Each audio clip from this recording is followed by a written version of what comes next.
नमस्कार। या व्हिडिओमधून आपण ऊर्ध्वमुख श्वानासन हे आसन शिकणार आहोत।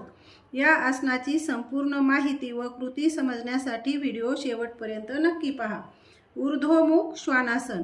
ऊर्ध्वमुख म्हणजे वरती केलेले तोंड होय आणि श्वान म्हणजे कुत्रा होय। कुत्रा स्वतःचे अंग ताणून डोके वर उचलतो तेव्हा तो जसा दिसतो त्या दिसणाऱ्या दृश्याप्रमाणे हे आसन पूर्ण झाल्यावर आसन स्थिती दिसते, म्हणून या आसनाचे नाव ऊर्ध्वमुख श्वानासन असे पडले आहे। हे आसन कसे करावे त्याची प्रत्यक्ष कृती याप्रमाणे आहे। अगोदर विपरीत शयन स्थितीत या, म्हणजे आसन स्थिती घ्या, म्हणजे पालथे झोपा। आता पावलामध्ये 2 फूट अंतर घ्या। पायाचे अंगठे सरळ मागच्या बाजूला रोखलेले असू द्या। तळहात कमरेशेजारी जमिनीवर टेकवा आणि हाताची बोटे डोक्याच्या दिशेला रोखलेली असू द्या। आता श्वास घेत डोके आणि धड उचला आणि हात पूर्णपणे ताणून घ्या। गुडघे जमिनीवर न टेकवता डोके आणि धड शक्य तितके मागे ढकलण्याचा प्रयत्न करा। दोन्ही पाय सरळ ठेवा, पण गुडघे जमिनीवर टेकवू नका। शरीराचा संपूर्ण भार हा तळहात व पायांची बोटे यावरच राहील अशी स्थिती घ्या। आता पाठीचा कणा, मांड्या आणि पोटऱ्या पूर्णपणे ताणून धरा आणि बटक जास्तीत जास्त आकुंचित करा।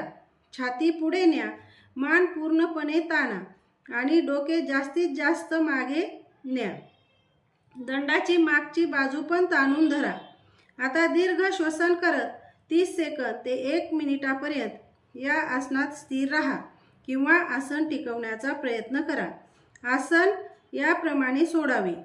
प्रथम हाताचे कोपरे वाकवा व हातावरील ताण कमी करा। शरीर जमिनीवर टेकवा, पाय जवळ आणा, हात शरीराच्या बाजूला ठेवा व विश्रांती घ्या। हे आसन केल्याने होणारे फायदे याप्रमाणे आहेत।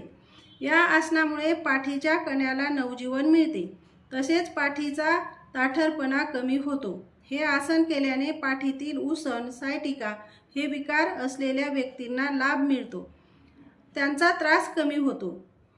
ज्यांच्या पाठीच्या मणक्याच्या चकत्या सरकलेल्या आहेत त्यांच्यासाठी हे आसन लाभदायक आहे। या आसनामुळे पाठीचा कणा सुदृढ बनतो आणि पाठदुखी बरी होते।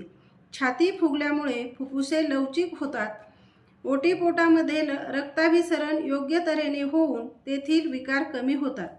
सावधानता: ज्यांचे पोटाचे ऑपरेशन झालेले असेल तसेच ज्यांचे पायाचे किंवा हाताचे ऑपरेशन झालेले असेल अशांनी हे आसन करू नये।